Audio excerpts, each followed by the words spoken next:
In today's video, I'll teach you how to change Google account password. So first of all, open settings on your device. You can see over here settings has been opened.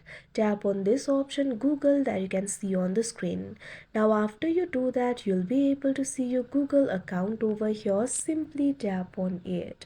Now tap on this option Google account. Now you'll be able to see your Google account over here. Instead of doing all that, you can simply open the Chrome and type in account.google.com. After you do that too, you'll be led to this kind of interface.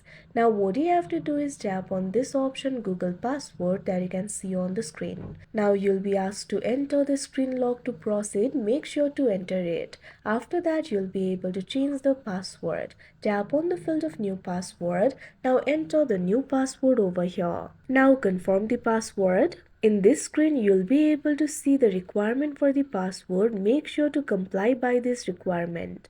After that, tap on this option change password that you can see on the screen. Now you can see over here your password has been changed successfully. So like this, you'll be able to do it. So that is how you change Google account password. I hope you found this video helpful. Thank you for watching.